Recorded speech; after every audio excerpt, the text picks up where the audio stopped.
Innovate, accelerate, move technology forward. The startup revolution is now.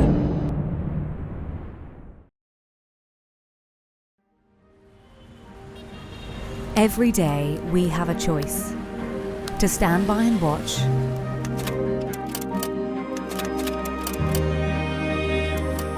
or to work for change.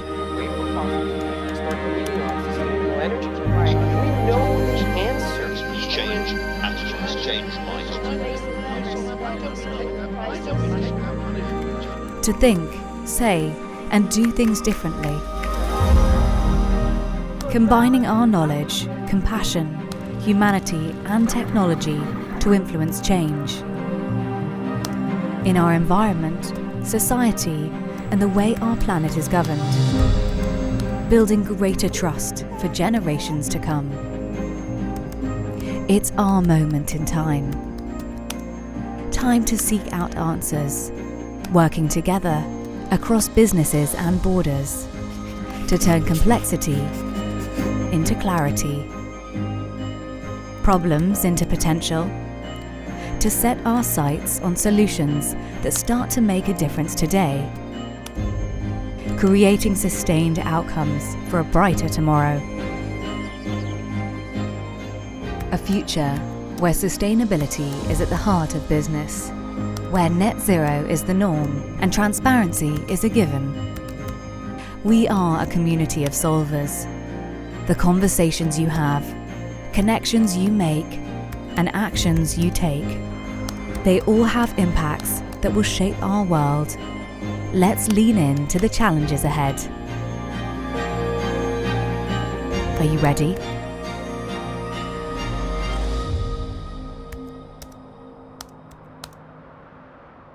Good afternoon, startup entrepreneurs, colleagues, and friends.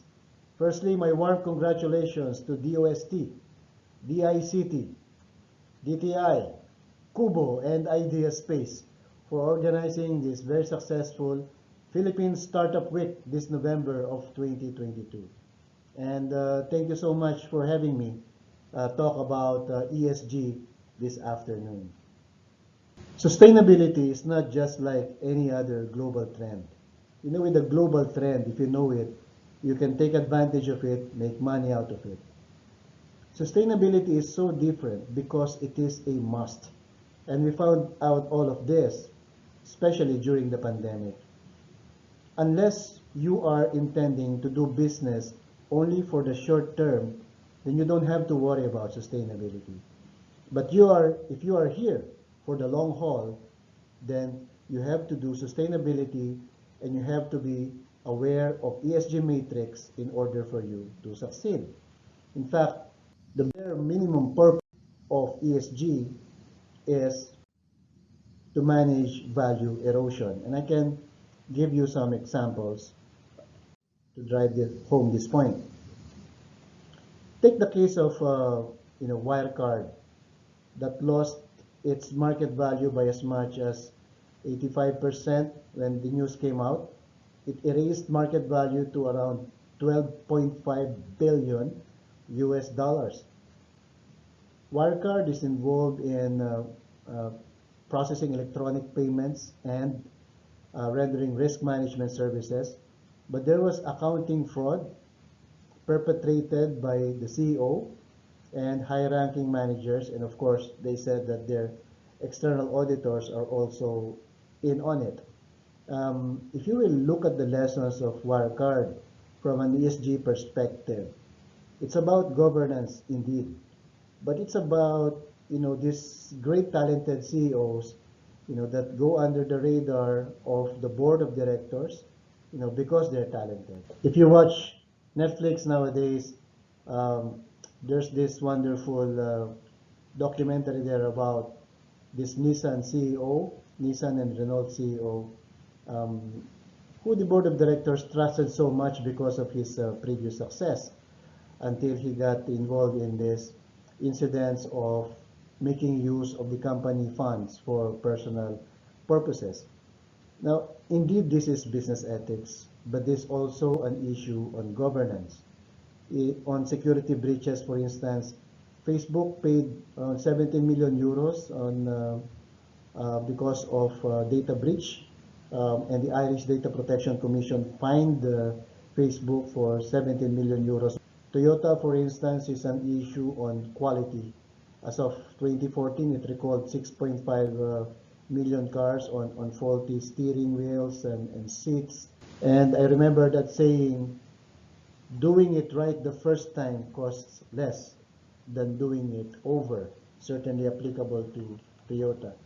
And for Pacific Gas and the Electric Company, can you imagine this very strong company filing for bankruptcy, because the trees got entangled with its wires, and it caused 2 forest fires in California. See, all this could have been prevented if there were stringent ESG policies in place. But ESG is not only for risk management, it is also for capturing value. Take the case of Unilever and those similarly situated who had a climate transition plan, and they saved a lot of energy costs along the way. In fact, Unilever was saying that globally they saved 1.2 billion euros in cost as a result of their sustainable practices and eco-efficiencies in their factories.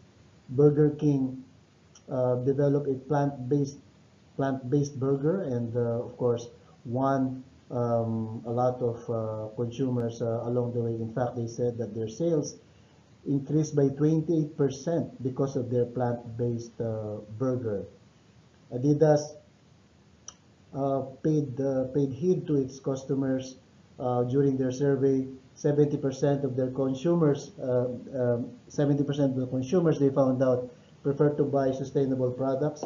So they partnered with Allbirds to use materials which are recycled, merino wool, recycled bottles, and cardboard to manufacture their shoes, and to capture this market that cares about sustainable products. And Barclays addressed the mental well-being of its employees, and its retention rate shot up. So ESG is both for avoiding risk and capturing opportunities and benefits, and of course increasing value. Now, why would ESG matter for corporations in the Philippines? I'll show you here the annual global CEO survey, where ESG has been top of mind among CEOs. And the percentage of companies that cares about these non-financial outcomes in order to address financial impact as well. And you can see from this graph of the CEO survey said that they made this part of their long-term corporate strategy. Well, insofar as customer satisfaction is concerned, 71%. Insofar as employee engagement matrix is concerned, 62%. Insofar as automation and digitization goals are concerned, 54%. Gender representation, 30%. Greenhouse gas emission, 37%. Race and ethnicity representation issues at 23%. But the thing I guess that should be noted here is that for these companies that made it part of their long-term strategy, they coupled that with an incentive plan. In other words, their officers are going to be incentivized on how well they implement these ESG strategies. Interesting. The Philippines is highly vulnerable to climate change, and therefore there's an increasing urgency for businesses to adopt an ESG lens. There are physical risks. In fact, in the Philippines, the estimate is anywhere between 1 trillion pesos to 1.5 trillion pesos annually of losses due to calamities. Imagine that. And the thing with businesses, if they're damaged also by calamities, is how fast can they recover and how fast can they get back on their feet to operate their business again. The physical risks are there. To be honest, if you talk to business owners or CEOs, they are more worried about not carbon emission, but disaster. And they are all into, disaster resiliencies. And everybody should be in disaster resilience. And you also have to be mindful of the transition risks. For instance, if you're building a new structure, you should be considering building a green edifice.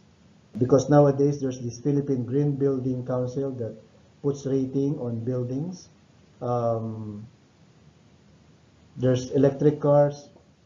Of course, every restaurant should have a vegan option or an organic option in their menu if you want to attract new customers. So there are certain transition risks also when you adopt an ESG lens.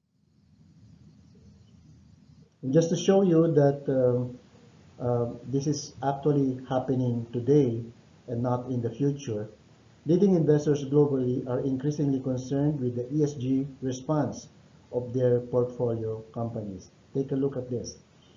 82% of leading global investors agree that companies should embed ESG directly into their corporate strategy. 79% agree that a company should manage its ESG risks and opportunities as an important factor in their investment decision making. And almost 50% they're ready to divest from companies that don't take action on ESG issues.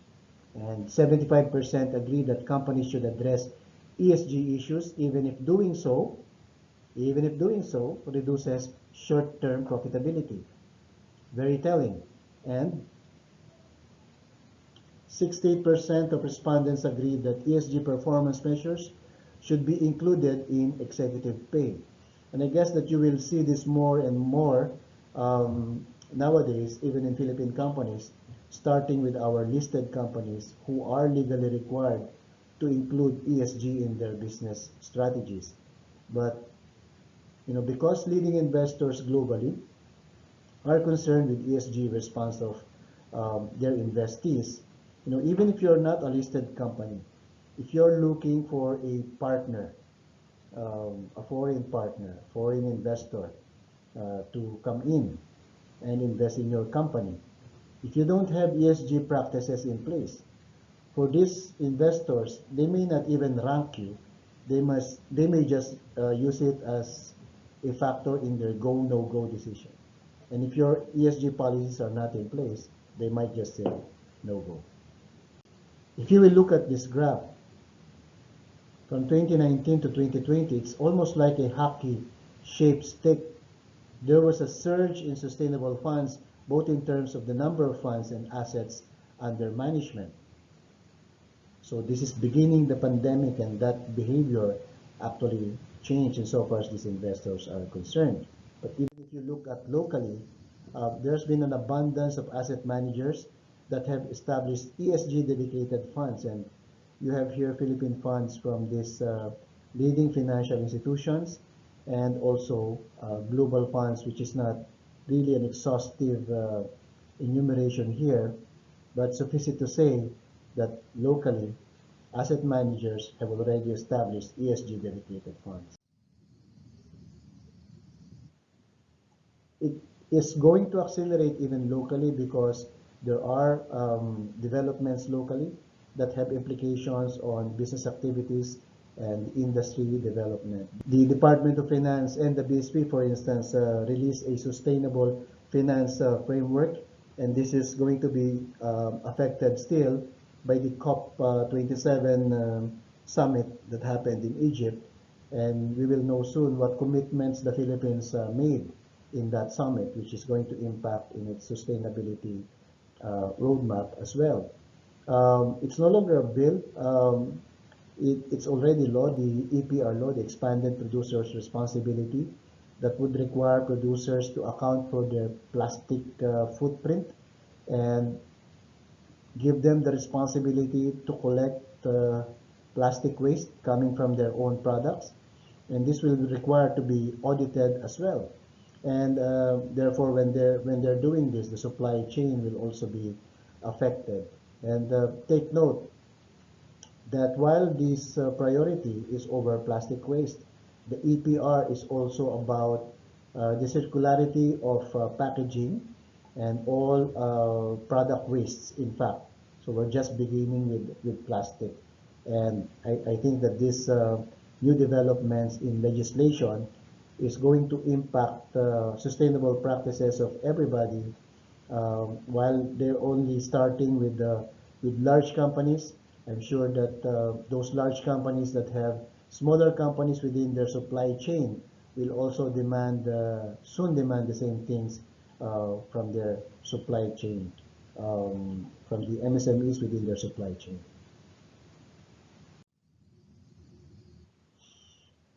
Now, we talked about investors and legislation, but if there's pressure from the top, there's also pressure from the bottom.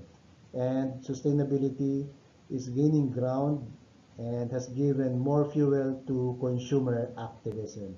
And you can see here that consumers care about environmental practices of a company, about the social impact that a company is making, and whether the company is transparent and compliant with regulations. And what would this have in common? They don't probably necessarily have anything to do with the product. They have something to do with environmental practices, social impact, and governance of the company, not necessarily with the products that they're trying to purchase. But they care about this, and they said that they would patronize products of companies that have ESG practices. So we discussed about the pressure from up there. We discussed about the pressure from underneath, and how about pressure from within? Because employees also expect businesses to have sustainable practices, and this impacts on whether you would be able to recruit or retain your employees. Very consistent average around 85% of employees would care more for a company that stands up for the environment, that have concern for social consciousness, and have very good governance. So I don't know how we can avoid this, because when you're trying to build for a better normal, it's not only companies that's thinking about this. It's investors, it's consumers, it's your employees, it's the regulators. It's not about whether we should be viable first before we become sustainable. It's really about how do you do business in this kind of environment. And this kind of environment, it's not going back to the old normal. It's going to get better, it's going to get more intense, but it's never going back to the old normal. And I think this is how we should prepare our mindsets and our business models as well. But how do you do that? How do you really embed ESG strategy in your business? Because of limited time, I'll give you a basic idea of how to embed ESG strategy in your business model, or how do you develop an ESG strategy. Just a basic idea. The first thing that you have to do is to make a materiality assessment. And what it is really is to really ask yourselves, what's really important to you? What is important to your stakeholders? And that means you need to ask your stakeholders as well. You need to engage them. What is important to them? And study the data on what should be important to you and to your stakeholders, knowing your own data. And you need to constantly validate this. So there's a combination of data gathering, engaging stakeholders, and introspection on what is material to you and how do you want to create impact. Then if you figure that out on what would be most impactful to you, you need to set themes and targets around that. Maybe a theme could be a specific focus or battle cry, and then you need to set very specific targets to give flesh to that theme. When you set your target, then you have to perform a gap analysis. Where am I today in relation to my target? And what are the specific initiatives that I have to have in place in order to reach my target? And so you will be able to develop your roadmap. It could be a 3-year roadmap to sustainability, because sustainability is indeed a journey. Let me explain that a bit further by some examples. And this is just by way of illustration. So when you're trying to make your materiality assessment, um, is your focus area going to be on business ethics? Is that the most important to you, and will that give you the edge? Is it on diversity and inclusion, or health and safety? Is it on vendor development and responsible sourcing, or is it on climate change, for instance? So these are the things that you will need to find out when you form, for instance, a small group representing your key managers, the owners, the more creative people in your team. You create that small group to have a discussion on things most important to you and things that can really deliver impact. And then you formulate a plan on how to engage your stakeholders to validate this. You formulate a plan on how to do your internal research, data that will help you figure out what have you been doing so far on these things that you think creates the most impact for the company. So let's say that you were able to develop your theme, and your theme is to be a catalyst for leading governance practices throughout your value chain. And your overarching target could be 80% of your vendors should be ESG compliant by 2025. This is so aspirational to be honest, this example, because this will require you to what? To own your value chain. I mean, I will do business with you if you are ESG compliant. And as I said, ESG has a cost. This is a journey, so this doesn't happen overnight. This can be over a span of 3 years. And those initiatives the specific initiatives can involve, for instance, sourcing only from ESG compliant suppliers and having a governance standard around that. If your theme is to be to develop a fit for future workforce, your overarching target could be 100% of your employees should participate in ESG and leadership upskilling training by 2025. Like this is an example which probably came from our firm, because we are actually in that journey of upskilling all our employees on ESG. And specific initiatives could be to digitally upskill the workforce and their families, even their families, and the workforce and contractor ESG training. I'll give you one example of contractor ESG training. Even if they are your contractors for general office services, you can help them. You can give them ESG training, and that will help them individually and even help their own companies. And if your theme is optimizing your natural and human resources, then your overarching target could be to be net zero in carbon emission in your operations by the year 2030. And of course, you have to have specific internal targets here in the firm, specific milestones, and mutually agree your initiatives with local communities, engage local communities on that. Make sure that you also address human rights in those commitments. So these are examples, illustrative examples of how you develop your ESG strategy. Of course, there's more to this and there's more detail to this.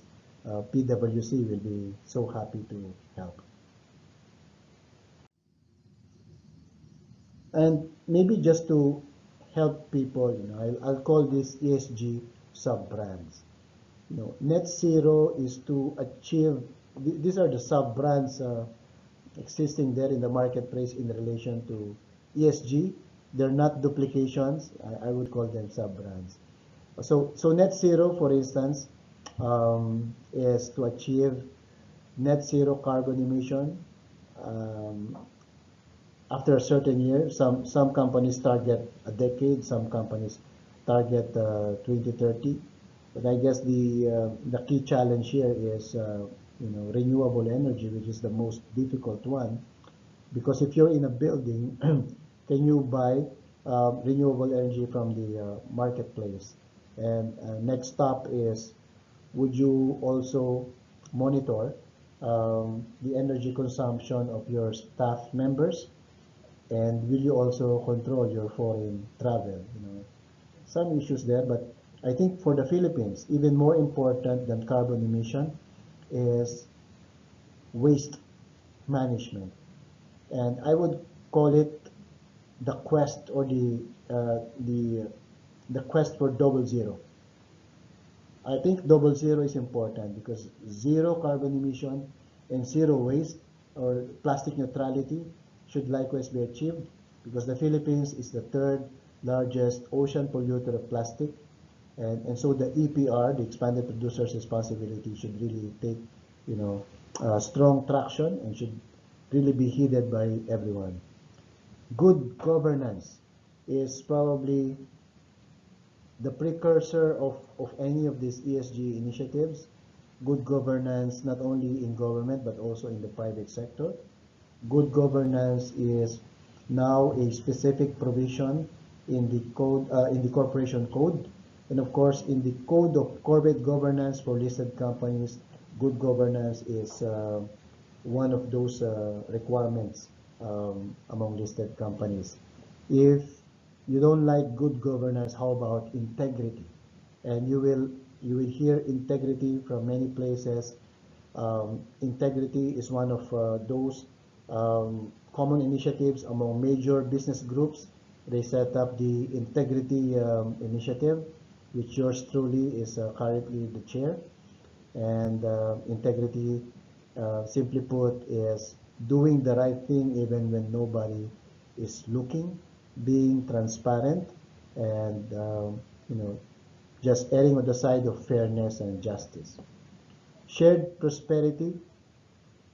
I would label shared prosperity as worrying about the bottom 30 or 20% of society, and therefore your business model should always address not only your people but also the communities where you operate, and your fellow Filipinos as well, whenever you have that chance.